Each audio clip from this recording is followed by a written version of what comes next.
I'm a social anxiety coach. If you want to understand more about people, that's the purpose of this video. I'm going to share with you something which I learned from a book that I read years ago called The Human Magnet Syndrome. And this is a book about narcissism and codependency, which I'll explain. And when I read this book, it really allowed me to understand other people, relationships in my family and beyond on a deeper level. So there's this spectrum, and everybody falls somewhere on this spectrum. So if you're a 0, what does this mean? If you was exactly at a 0, this would mean that you're equally kind to yourself as you are to other people. You don't put yourself before other people, and at the same time, you don't put other people before yourself. So you would be considered neutral. In reality, it's impossible to be exactly neutral. Then as you go to the left, and you'll see in these minus numbers, there's increasing levels of codependency. What does this mean? Codependency means a tendency to put other people before yourself. A tendency to depend on other people, to feel good about who you are as a person and where you're going in life. Another term that is often used interchangeably, even though I personally don't like the term, is the term people pleaser. And if you're at these lower numbers of codependency, like -1, -2, this is emotionally healthy and completely normal. So this would mean that you're someone who has a tendency to put other people a bit ahead of themselves, but nothing crazy, nothing extreme, completely within the emotionally healthy range. And this is roughly where I am today. Then if you go further towards the left, you start to get to -3 and beyond. This is someone who is quite strongly codependent.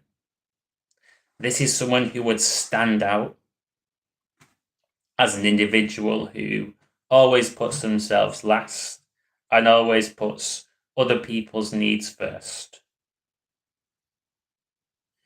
Then when you get to -4, -5, that's very, very extreme, and that's a small percentage of the population.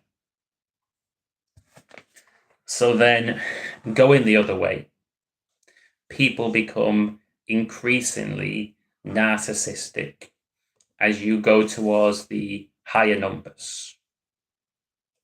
And this means people have a greater tendency to put themselves and their own needs before other people's. And again, just like with the left side of the spectrum, if someone is a +1 or a +2, this is emotionally healthy, this is normal, and this is okay. Someone who puts themselves a bit ahead of other people, but it's not too extreme. So that's considered to be fine, and this is pretty normal. Then when you get to +3 and beyond, this is someone with definite narcissistic characteristics. So this could be someone with quite a domineering and forceful personality. Someone who always has to be right. Someone who is a bit of a control freak. They're a bit selfish. And they put themselves number one. Then when you go beyond and you go to the ultimate extreme, the +5, this would be someone who psychologists would label as a pathological narcissist. This might be a master manipulator, criminal. This is very extreme. And the fortunate thing is, people who are at the highest level of narcissism, pathological narcissists, they make up around 1% of the population. So they're not especially common. And a lot of confusion, in my opinion, has happened around the term narcissism in recent years. It's been an overused word.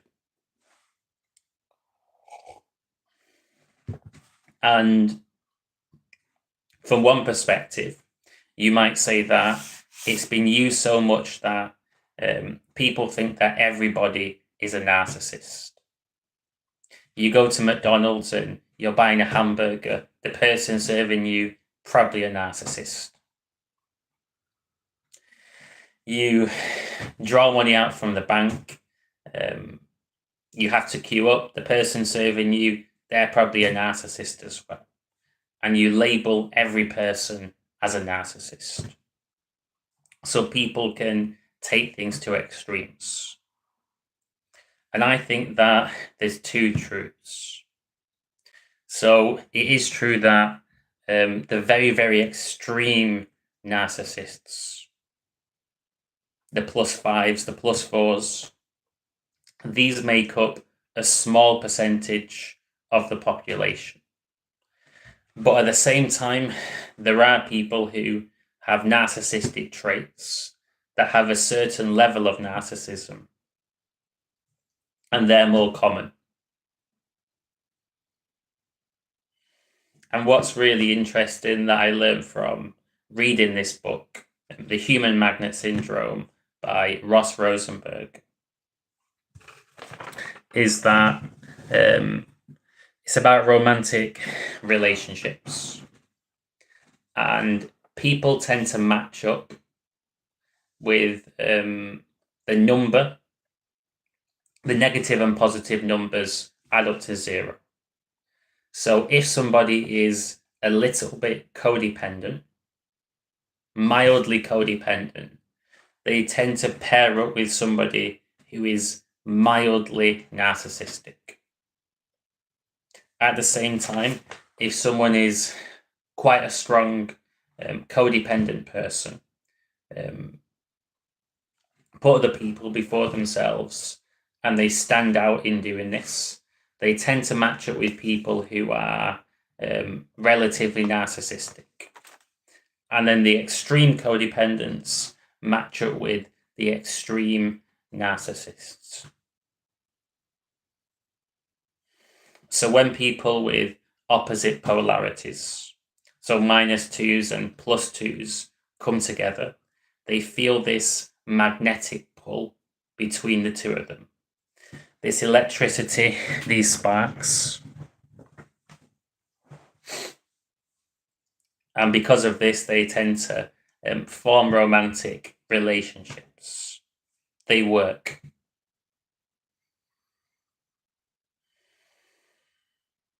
The person who is a codependent, they feel an enormous rush from meeting somebody who is interested in them. They're so used to putting themselves first. Finally, they meet somebody who is interested in them, and that gives them a real rush. And finally, for the narcissistic individual, finally, there's someone who is happy to be controlled, someone who is happy to be selfless, and happy to allow them to wear the trousers and run the relationship.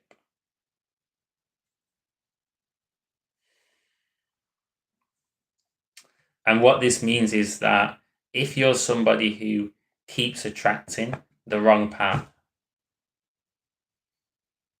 you keep finding yourself in toxic relationships with narcissistic people, it's possible to change this. So the great news is you're not completely stuck where you are on the spectrum. Certainly, if you're on the codependent side, you can slide across to a more neutral number. This is what I've done personally. So if you rewound time and went back to when I was in high school, college, first few years of university, I would have been probably around about 3.5. Quite a strong codependent, not pathological, but pretty strong, very, very low self-esteem.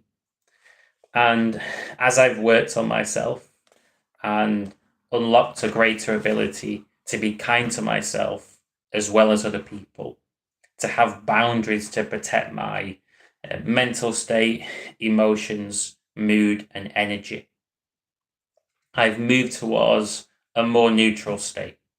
So now I'm probably somewhere between -1, -2, which is emotionally healthy. And in moving along the spectrum in this way, self-love is the answer. What this means is that you learn not to need somebody else. You're fine by yourself. You're happy in who you are. And there's not a desperate need for somebody else. Meeting somebody else would be a nice bonus. It would be cool. But you don't desperately need that person to feel worthy and feel good enough. So if you find yourself attracting the wrong partners, you're attracting narcissistic people.